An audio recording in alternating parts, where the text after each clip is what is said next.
নমস্কার। যুক্তি তর্ক সঙ্গে অর্কই আপনাদের স্বাগত। আপনাদের সঙ্গে আমি অর্কপ্রভ সরকার। তোলামূলের একের পর এক রাজ্যসভার সদস্য পদত্যাগ করছেন, একে একে নিভিছে ডেউটি।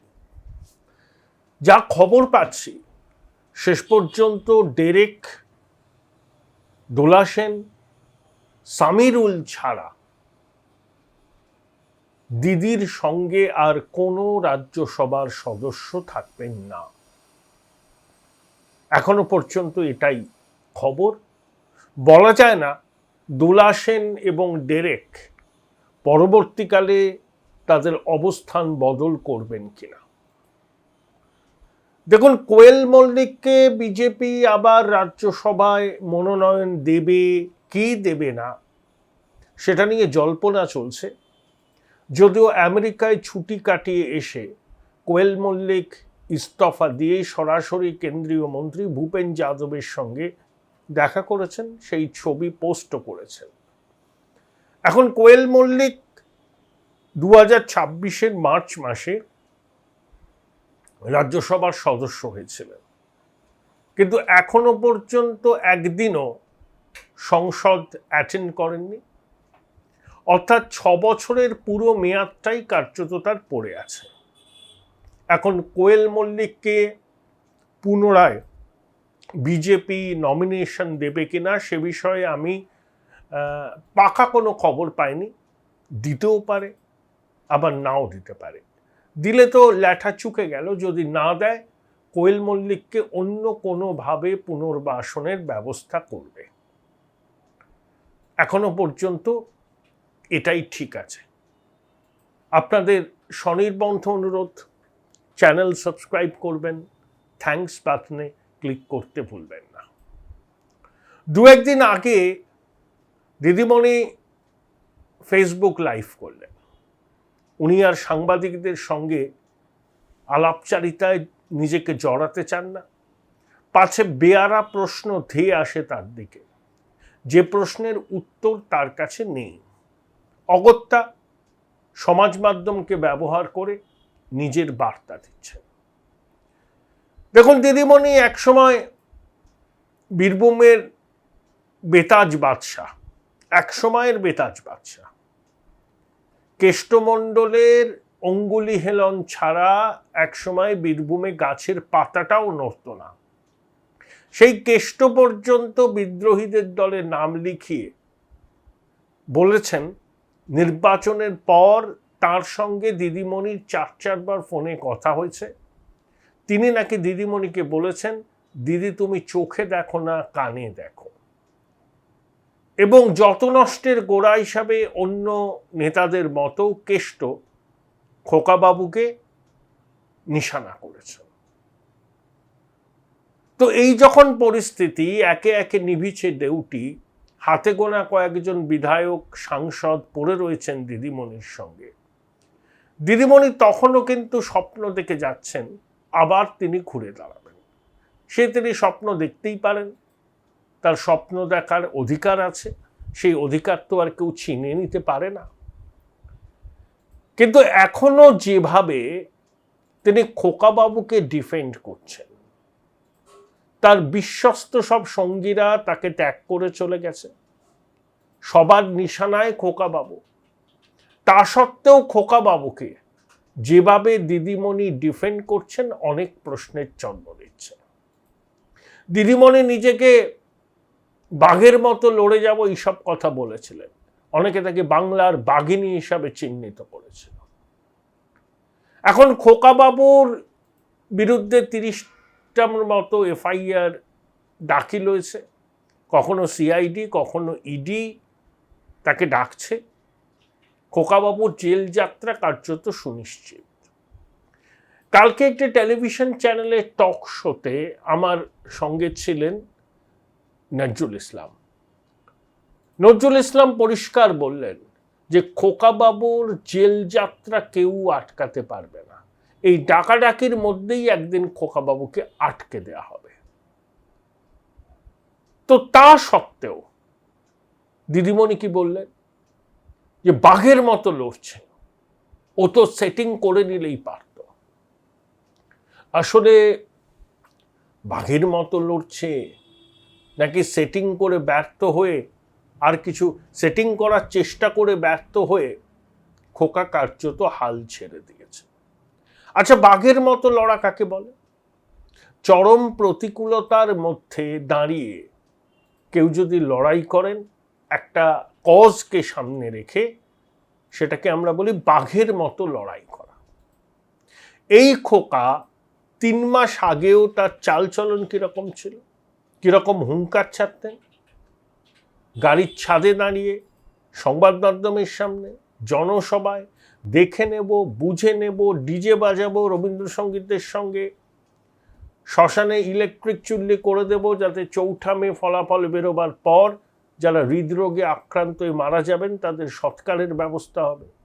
কতটা অসভ্য একজন মানুষ হতে পারেন এই ধরনের কথাবার্তা থেকেই স্পষ্ট। অর্থাৎ তিনি মৃত্যু কামনা পর্যন্ত করেন। সেই খোকাবাবু নাকি বাঘের মতো লড়ছেন। আসলে সেটিং করার চেষ্টা করে খোকা ব্যর্থ হয়েছিলেন।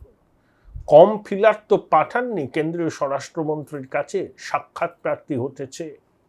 কেন্দ্রীয় স্বরাষ্ট্রমন্ত্রী তাকে সময় দেননি। খোকা যাতে কোনোভাবেই স্বরাষ্ট্রমন্ত্রীর সঙ্গে সাক্ষাৎ করতে না পারেন, মানে তালে গোলে ছলে বলে খোকা স্বরাষ্ট্রমন্ত্রীর সঙ্গে সাক্ষাৎ করার চেষ্টা তো করেছিলেন, সেটা যাতে না হয় শুভেন্দুবাবু তখন বিরোধী দলনেতা সৌমিত্র খানকে দায়িত্ব দিয়েছিলেন দিল্লিতে খোকার গতিবিধির উপর নজর রাখতে। তারপরে অজিত পাওয়ার হতে চেয়েও খোকা ব্যর্থ হলেন, কারণ তৃণমূলের বিধায়করা বুঝেছিলেন খোকা তাদেরকে জেতাতে পারবে না। তাদেরকে যদি নির্বাচনী বৈতরণী পার হতে হয়, একমাত্র ভরসা হচ্ছে মমতা বন্দ্যোপাধ্যায়। এখন ঋতব্রত শিবিরে যারা এসছেন, যে সমস্ত বিধায়ক জিতেছেন, তারা প্রত্যেকেই কিন্তু মমতা বন্দ্যোপাধ্যায়ের নামকে পুঁজি করে জিতেছেন। এই বাস্তবটা স্বীকার করে নেওয়াই বুদ্ধিমানের কাজ। ঋতব্রত শিবিরে যে বিধায়করা আছেন একান্তে হয়তো তারা সেই কথা স্বীকার করেন। পরিবর্তিত পরিস্থিতিতে তারা শিবির বদল করেছেন, আবার অনেকে হয়তো কালীঘাটের সঙ্গে যোগাযোগ রাখছেন। পরিস্থিতি যদি একটু অন্যরকম হয় তাহলে ঝাঁকের কই কিন্তু আবার ঝাঁকে ফিরে আসবেন। এটা একটা স্টপ গ্যাপ বা টেম্পোরারি অ্যারেঞ্জমেন্ট, পিঠ বাঁচাবার জন্য, অবৈধ সম্পত্তি রক্ষা করার জন্য এখন ঋতব্রত শিবিরে গিয়ে তারা ভালো তৃণমূল হচ্ছে। আচ্ছা, খোকাবাবুকে দিদিমণি বিদেশে পাঠিয়েছিলেন। অপারেশন সিন্দুরের পর কেন্দ্রীয় সরকার যখন সংসদীয় প্রতিনিধিদের পাঠাচ্ছিল বিভিন্ন দেশে, তখন ইউসুফ পাঠানকে কেন্দ্রীয় সরকার প্রথমে ঠিক করেছিল, কিন্তু দিদিমণি ইউসুফের নাম কেটে দিয়ে খোকাকে সেই দলে অন্তর্ভুক্ত করে। উদ্দেশ্যটা খুব স্পষ্ট ছিল যে খোকার সঙ্গে কেন্দ্রের বিজেপি নেতৃত্বের একটা বোঝাপড়ার সম্পর্ক গড়ে উঠুক। কিন্তু বিজেপি নেতৃত্ব এইটুকু বুঝেছিলেন যে মাথার চুল থেকে পায়ের নখ পর্যন্ত দুর্নীতিতে জড়িয়ে আছে যে যুবা, তার সাথে কোনো রকম যোগাযোগ রাখা মানে নিজের পায়ে কুড়ুল মারা। তাই বিজেপি সেটা করেনি। বিদেশ সফর থেকে ফিরে এসে প্রধানমন্ত্রী তার বাসভবনে নৈশভোজের ডাক দিয়েছিলেন, আমন্ত্রণ জানিয়েছিলেন যারা যারা বিদেশের মাটিতে ভারতের প্রতিনিধিত্ব করেছেন। খোকাও গেছিলেন। খোকা যে টেবিলে বসেছিলেন, প্রধানমন্ত্রী নরেন্দ্র মোদী একবারের জন্যও সেই টেবিল মুখ হননি। এতে খোকা যার পর নাই নাকি অপমানিত হয়েছিলেন। তার পরের দিন দিল্লি থেকে ফেরার কথা ছিল, নৈশভোজ মাঝপথে ফেলে রেখে সেদিনকে রাত্রেই তিনি কলকাতায় ফিরে আসেন। সেটিং করার চেষ্টা করলে অভিষেককে এত সমস্যার মুখে পড়তে হতো না। বিষয়টা হচ্ছে সেটিং করার চেষ্টা উনি করেছিলেন, লাভ হয়নি, তাই এখন তার এই অবস্থা। কারণ খোকা জেলের মাটিতে গড়াগড়ি খাবে, বাংলার শুভবুদ্ধি মানুষ সম্পন্ন মানুষ এটাই চাইছে। তৃণমূলের অনেক সমর্থক চাইছেন, ঋতপন্থী তৃণমূলীরা চাইছেন, এবং দিদিমণির সঙ্গে যারা আছেন তাদের অনেকেও চাইছেন যে খোকা জেলের মাটিতে গড়াগড়ি খাক। দিদিমণি এটা জানেন না তা তো নয়, সব জানেন, সব জানেন। কি বললেন সেদিন? এমন বাঘের মতো লড়ছে খোকা, ওর বিরুদ্ধে যে অভিযোগগুলো আছে সেগুলো আর ধোপে টেকে না। তা তো ওনাকে বলতেই হবে, কারণ ওনার আশ্রয়ে প্রশ্রয়ে খোকা এই বৈভবের সাম্রাজ্যটি তৈরি করেছেন। ওনার যে লিপস অ্যান্ড বাউন্স কি করে, বিষ্ণুপুরে মিনারেল ওয়াটারের বটলিং প্ল্যান্ট আর কনসালটেন্সি, কিসের কনসালটেন্সি, কি কনসালটেন্সি করে, কাদেরকে কনসালটেন্সি দেয়, কোনো উত্তর নেই। 2012 সালের ওই এপ্রিল নাগাদ সিপিএমের টাপুটে নেতা গৌতম দেব আলিমুদ্দিন স্ট্রিটে সাংবাদিক বৈঠক করে লিপস অ্যান্ড বাউন্সের এই ফুলে পেঁপে ওঠা নিয়ে কতগুলো জরুরি প্রশ্ন উত্থাপন করেছিলেন। আরে গৌতম বাবু রাজনৈতিক প্রতিপক্ষ হতে পারে, পিসিমণি তখন যদি তার তোলা অভিযোগকে একটু গুরুত্ব দিতেন তাহলে আগামী দিনে খোকাকে নিয়ে যে বিতর্ক, খোকা যে একটা বড় ডাকাত, সেই পরিণতি খোকার হতো না। কিন্তু অন্ধ স্নেহে পিসিমণি খোকাকে মদত দিয়েছেন। ধরুন সাধারণ অভিভাবকরা কি করেন, তারা দেখছেন তাদের পরিবারের কেউ ব্যবসা করছে, খুব ভালো ব্যবসা করছে, কিন্তু কি এমন ব্যবসা করছে যে ব্যবসায় কত মুনাফা হয় তার থেকে ওই হরিশ মুখার্জি স্ট্রিটের, হরিশ চ্যাটার্জি স্ট্রিটের অদূরে এরকম রাজপ্রাসাদ তৈরি করা চায়। কখনো কি নির্মম মহিলা খোকাকে বলেছেন, হ্যাঁ রে বাবু, তুই কত টাকার মুনাফা করিস তোর ব্যবসা থেকে যে তুই এত বড় রাজপ্রাসাদ বানালি? নির্মম মহিলা টু শব্দটি করেননি, কারণ দিদিমণির মদতেই খোকার এই বারবারন্ত। দিদিমণি তাকে নিরাপত্তা দিয়েছেন, চুরি ডাকাতি করে নে, 14 পুরুষের সম্পত্তি বাগিয়ে নে, আমি ছাতার মতো মাথার উপর আছি, কেউ কেশাগ্র স্পর্শ করতে পারবে না। দিদিমণির একটা সুপ্ত বাসনা ছিল যে মুখ্যমন্ত্রী হিসাবে তিনি জ্যোতিবাবুর রেকর্ডটি ভাঙবেন। সেগুড়ে বালি, সেটি তো হলো না। দিদিমণি এবারও আশা করেছিলেন যে দুধেল গাইদের বিপুল সমর্থন পেয়ে আর সেকুমাকু ভোটের সমর্থন পেয়ে তিনি আবার চতুর্থবারের জন্য শপথ নেবেন।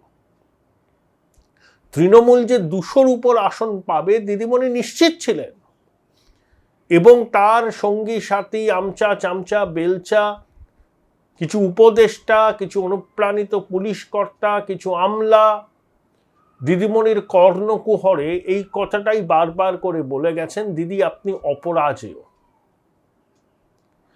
আর বাস্তবের মাটিতে দিদিমণির তো পা নেই, কেষ্ট খাঁটি কথাটা বলেছে, দিদি তুমি কান দিয়ে দেখো। বহুদিন ধরে হিন্দুরা যে এভাবে একজোট হয়ে মাননীয়াকে গণতান্ত্রিক থাপ্পড় দিয়ে 14 তলা থেকে একদম মাটিতে নামিয়ে আনবে, এটা দিদিমণি আন্দাজ তো করতেই পারেননি। এবং তাকে ঘিরে থাকা চামচাদের দলও মানুষের প্রকৃত মনোভাব কি সেটা অকপটে দিদিমণিকে বলতে পারেননি, বা তারা নিজেরাও বুঝতে পারেননি। তাদের তো একটাই ধান্দা ছিল, দিদিমণিকে সামনে রেখে করে কমে খাবো, আখের গোছাবো। যখন বাস্তবের রুক্ষ মাটিতে দিদিমণি নেমে এলেন, চৌঠা মেয়ে, মানতে পারেননি পরাজয়। এই যে কয়েকদিন আগে ফেসবুক লাইভ করলেন, সেখানেও বলছেন আমাকে জোর করে হারিয়ে দিল। আবার কয়েকদিন আগেই তিনি মুখ্যমন্ত্রী হিসাবে শুভেন্দু বাবুকে অভিনন্দন জানিয়েছিলেন, পরাজয় স্বীকার করে নিয়েছিলেন। অর্থাৎ ওখানেও একটা প্রচ্ছন্ন বার্তা শুভেন্দু বাবুকে দেওয়া যে আপনি আমার প্রিয় ভাইপোর যাতে কোনো অনিষ্ট না হয়, তাকে যাতে জেলে না হয়, দয়া করে সেটা একটু দেখবেন। সেই জন্য গদগদভাবে অনেক সুর নরম করে শুভেন্দুবাবুকে বার্তাটাও দিয়েছিলেন পিসিমণি। কিন্তু যখন দেখলেন এইসব ছেঁদো কথা এবং ছেঁদো যুক্তিতে ববি ভুলবে না, বাংলার মানুষ চায় খোকা জেলের মাটিতে গড়াগড়ি খাক, তখন দিদিমণি আবার বললেন যে আমাকে জোর করে হারিয়ে দেওয়া হয়েছে। কিন্তু খোকার প্রতি তার যে কি বলবো আর কি আদি অকৃত্রিম স্নেহ, ভালোবাসা, প্রশ্রয় সেটা এখনো রয়েছে, ভবিষ্যতেও থাকবে। কারণ পিসিমণির একটা ভয় আছে যে খোকা পিসিমণির বিরুদ্ধে এবার না মুখ খুলে বসে, বলতেই পারে ঠিক আছে আমি দোষী, আমি অপরাধ করেছি, পিসি তুমি কি জানতে না আমি কিভাবে মাল কামাচ্ছি, কেন তুমি আমাকে নিরস্ত করনি, তুমি তো সব জানতে, তুমি তো স্বরাষ্ট্রমন্ত্রী, আমি যদি বেআইনি কাজ করি, আমি যদি কয়লা পাচারের টাকা কামাই, আমি যদি গরু পাচারে কাটমানি খাই, আমি যদি পাথর পাচারে কাটমানি খাই, আমি যদি চাকরি বিক্রি করে টাকা তুলি, পিসিমণি তুমি তো স্বরাষ্ট্রমন্ত্রী ছিলে, পুলিশ সিআইডি সব তোমার হাতে, তুমি কেন তখন ব্যবস্থা নেওয়ানি, নিজের পক্ষে আমাকে ডেকে বকাঝকা পর্যন্ত করনি? খোকা বলতেই পারে, পিসিমণি সেটা জানেন।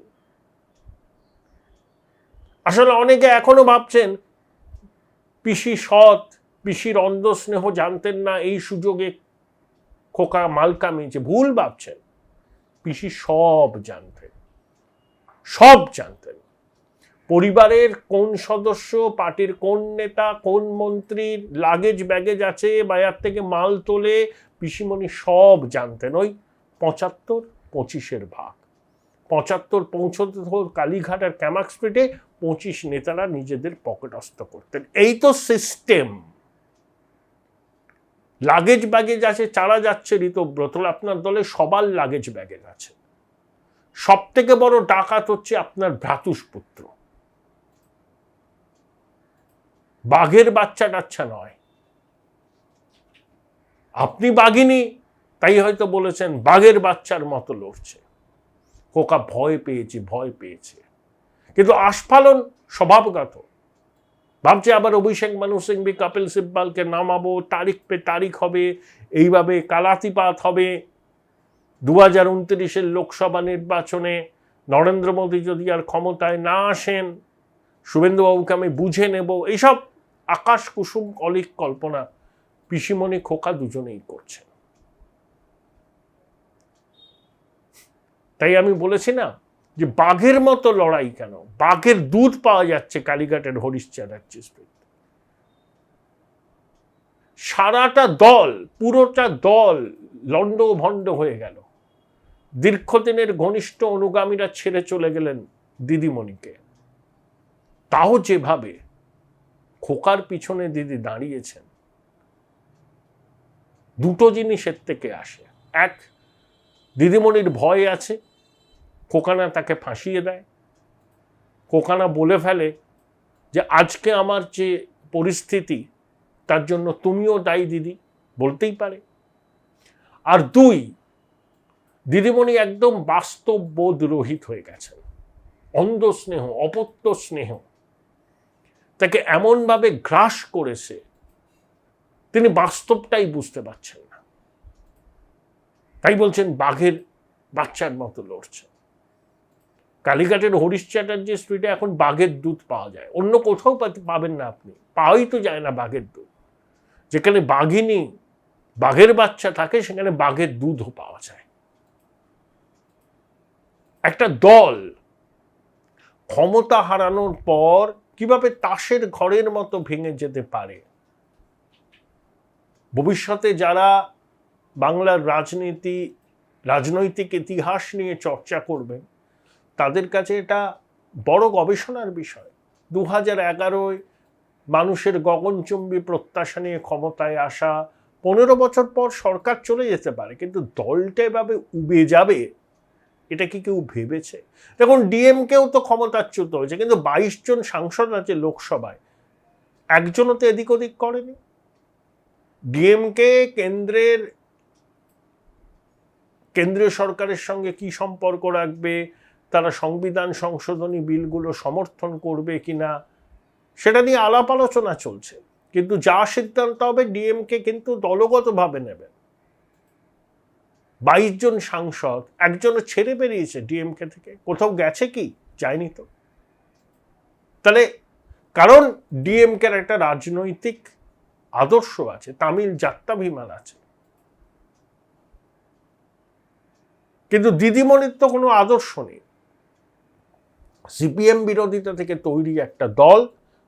সিপিএম যেমন বাংলার রাজনীতিতে এখন কোণঠাসা, দিদিমণির দলের কাছেও তো কোনো আদর্শগত ভিত্তি নেই যাকে অবলম্বন করে তিনি দলটাকে এগিয়ে নিয়ে যাবেন। জ্বলন্ত উদাহরণ চোখের সামনে, ডিএমকে হেরেছে, বিজয় ক্ষমতায় এসছে, কিন্তু ডিএমকে দল ভাঙেনি। এভাবে এক একজন গেলেও যেতে পারে, কিন্তু এভাবে সদল বলে কালীঘাটের বাঘিনীকে ছেড়ে সবাই ঋতব্রত শিবিরে চলে গেলেন রাতারাতি, এটা অদৃষ্টপূর্ব, অদৃষ্টপূর্ব, দুষ্প্রাপ্য। সব মণিমুক্ত, সব রেয়ার, মানে খুব দামি দামি রেয়ার আর্থ বলছি না, সব আর কি দুষ্প্রাপ্য সব রত্ন দিদিমণির সাজানো বাগানে ছিল। একে একে সেই রত্নগুলো ঋতব্রত শিবিরে গিয়ে ঢুকেছে, কিন্তু দিদিমণি নন চ্যালেঞ্জ। তিনি এখনো বলছেন আমি ঘুরে দাঁড়াবো। দাঁড়াবেন কি দাঁড়াবেন না সেটা পরের কথা, কিন্তু বললাম ভূতের ভবিষ্যৎ আছে, কালীঘাট তৃণমূলের কোনো ভবিষ্যৎ। ওখানে বাঘিনী থাকুক, বাঘের বাচ্চার মতো একজন লড়ুক, আর বাঘের দুধ কেউ চাইলে ওই কালীঘাটের হরিশ চ্যাটার্জি স্ট্রিটে গেলে পেয়ে যাবে। এত বাঘ বাঘিনীর যেখানে সহাবস্থান, সেখানে বাঘের দুধও আপনারা পেয়ে যাবেন। এ ভাই ভাই, এটা মডেল না খাতা, আর কত ফটোগ্রাফি করবি? চুপ কর, সামনে মাধ্যমিক, নোট জোগাড় করে পড়তে হবে। কবে পড়বি ভাই? গ্যালারি তো নোটের লাইব্রেরি আর স্টোরেজে পিডিএফ এর ছড়াছড়ি। ধুর, কোনটা পড়বো কোনটা ছাড়বো কিছুই তো বুঝতে পারছি না। আরে তাহলে মৌলিক লাইব্রেরির বই পড়। ওদের সম্রাট এক্সক্লুসিভ সাজেশন বইগুলোতে পাবি সমস্ত গুরুত্বপূর্ণ এমসিকিউ, এসএকিউ ও বড় প্রশ্ন একেবারে উত্তর সহ। কমন পাবো তো? টপারদের জিজ্ঞেস কর। সম্রাট এক্সক্লুসিভ সাজেশন মাধ্যমিক, ভালো রেজাল্টের পাসওয়ার্ড। উচ্চ মাধ্যমিকের পর উজ্জ্বল ভবিষ্যৎ গড়তে NCHMCT পর্যটন দপ্তর, ভারত সরকারের hospitality and hotel management, Paschimbanga সরকারের মাকাউটের BBA BCA, fashion design, aviation tourism, culinary arts পড়ো SBI HM কলেজে। স্টুডেন্ট ক্রেডিট কার্ড ও ব্যাংক লোন পাবে SBI HM এ পড়লে। কোর্সের শেষে SBI HM দেশ ও বিদেশে চাকরির ব্যবস্থা করে থাকে। SBI HM হলো পশ্চিমবঙ্গের সেরা ম্যানেজমেন্ট কলেজ। SBIHM.com। বোলপুর শহরের কোলাহল থেকে মাত্র 20 মিনিট দূরেই রয়েছে সুন্দর রিসর্ট, যেখানে পেয়ে যাবে স্পেশিয়াস আর এস্থেটিক্যালি ডিজাইন রুম। তোমরা যারা গ্রুপে যাও তাদের জন্য আছে কমফোর্টেবল গ্রুপ স্টে অপশন, আর কাপলদের জন্য রয়েছে লাক্সারিয়াস সুইট রুম, তার উপর আবার ফ্ল্যাট 10% অফ। এখানে প্রকৃতির মাঝে তোমরা পেয়ে যাবে একটা সুন্দর সুইমিং পুল, ছোটদের জন্য প্লে এরিয়া আর একটা এস্থেটিক সেলফি কর্নার। প্রপার্টিটা পুরোটাই পেট ফ্রেন্ডলি, আর এখানে আছে অনেক কিউট ছোট ছোট র্যাবিটস। সকালের ব্রেকফাস্ট থেকে ডিনার পর্যন্ত পেয়ে যাবে একদম হোমলি কমফর্ট ফুড, যা এক কথায় অসাধারণ। বেঙ্গলি কুইজাইনের সাথে সাথে পেয়ে যাবে চাইনিজ আর নর্থ ইন্ডিয়ান অপশনও। বিকেলে বনফায়ারের আলো, বন্ধুদের সাথে আড্ডা আর খোলা আকাশের নিচে গ্রাম বাংলার হাওয়া, পুরোটাই এক অপরূপ অনুভব। তাহলে বলো তোমরা কবে প্ল্যান করছো এই পিসফুল এসকেপটা? And don't forget to follow Miss Cupcake for more such travel updates.